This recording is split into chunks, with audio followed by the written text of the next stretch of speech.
I'd love it. Just if you could, maybe from your perspective, give us a little bit of maybe a working definition or a thought on what you would kind of say or describe that we're dealing with the issue of race in our culture right now. Like, where do things lie right now? What are we up against?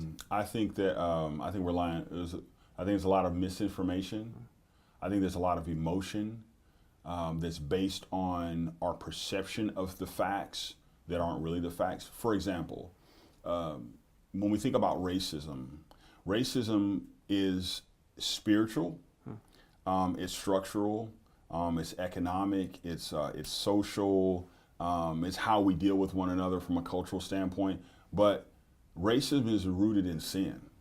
It's old, So way back to Cain and Abel, all the way to here, we've had issues with people on the face of the earth, and so I think we have to understand that. And I think the second thing we have to understand is it's global. So though you and I are existing and living in the United States, there has been global issues when it comes to racism and how people are dealing with each other, whether we go to the 1940s and what happened in Germany, or the Hutu and the Tutsis, in terms of Rwanda, in that area affected by colonialism, or Australia or whatever. And so sometimes, because we're so in this pressure cooker of 2018 tensions, we don't understand that this is a sin issue. This is a global problem. It has a very unique expression in the American story.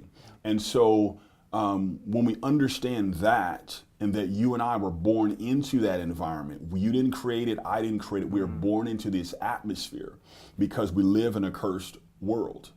But as the scriptures communicate to us, all creation groans for the revealing of the sons of God. And so as God's people begin to reveal themselves as bearers and carriers of light, as the image bearers of the Most High King, bringing beauty to the world, then I think that we can, I think it says, in Ezekiel it says, I looked for a man among them to stand in the gap, but there was none.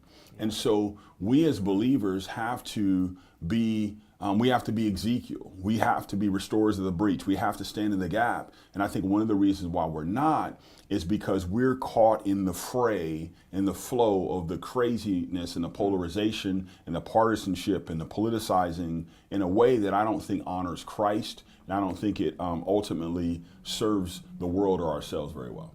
Yeah, that's so good. It's so good. It's so good to be reminded. It goes back to the beginning. Recently, in Journey, we've kind of engaged in a series just kind of surveying the whole story of God. And when we look at creation, one of the things God gave us was people to enjoy, but we messed that up. That there was sin. I mean, that sin broke that human relationship early, and now we are living in some of the consequences and tensions of that. It's a great reminder that you make to go back to the beginning and see it for what it really is. Yeah. When we think about kind of our part in it, I love the way you talk about just a few ways for us to view it. Things like we have more in common than we probably think. I mean, can you just talk about that a little bit? When I heard you share that the first time, I thought, whoa, that's helpful. That's really clarifying. Yeah. Walk that out with us. So when we talk about racism, it's rooted in the thought process of races. So you and I use terminology like multiracial churches or a interracial relationship. And those are part of our common parlance as people that are existing in America on planet Earth. But the truth of the matter is, there's no such thing as races. There's only one race, the human race. And so you and I, from a dynamic standpoint or biology, we are 99.9% the same. And so, in fact, there have been studies done where a group of people from all over, looking different, black, white, brown, this part of the world, whatever, have taken DNA tests, and people that look as different than you and I do are more alike from a DNA standpoint than somebody that looks exactly like them. It's crazy. And so what that tells us is that this whole racial construct, though it is not biologically accurate, it's not based in any fact, it still has power. It's a social construct, but it's not biological in any way, but it doesn't mean it doesn't affect us. And so every day in the United States and all over the world, we are operating in this racial caste system that says these people have access, these other people don't have access. And so when we understand that we're more alike than we are different, from a root standpoint. And we also have to understand that this whole uniqueness and mosaic that we see in the scriptures, where Jesus talks about my Father's house will be a house of prayer for all nations. Isaiah speaks about that. At the end of the Bible, it talks about how the kings of the earth will bring their glory into the heavenly city. Revelation chapter 7, verse 9, every tribe, tongue, people, and nation. And so one of the things that I think gets us stuck as believers is that when we go to this conversation about race, or the concept of race, or racism, whatever, we just focus on, man, it's heavy, man. It's a burden. It means we have to deal with ancient issues. We have to deal with slavery and, the Native American conquest and everything. The Trail of Tears, oh my goodness, is overwhelming. But if we get stuck there, if we just make about the pain and the burden and the bloodshed and whatever, I think we're missing the point. It's the beauty of God revealed before a watching world is what we're really talking about. And so what I believe that God wants for all of us is we need to contend to be a beautiful people. If you get a chance to have a conversation with people, and you look at a guy like me, and what can we do? As we talk about taking peace to the world and doing something beautiful in the world, how can we do something beautiful in the world, especially around this reality of race? So like when we think about that, it's like, okay, if I'm not like Dr. King, okay, if I'm not, so there's this big whole thing, like, what am I going to do? This is so massive. This is so intense. I don't know if I'm going to march or I'm going to protest or whatever. But here's what I would say. Here's something beautiful that happened to me. About a year and a half or 2 years ago, I was meeting a friend, and we were going to have lunch. And so he happens to be Caucasian. Not that isn't super relevant to the story, but I got there early.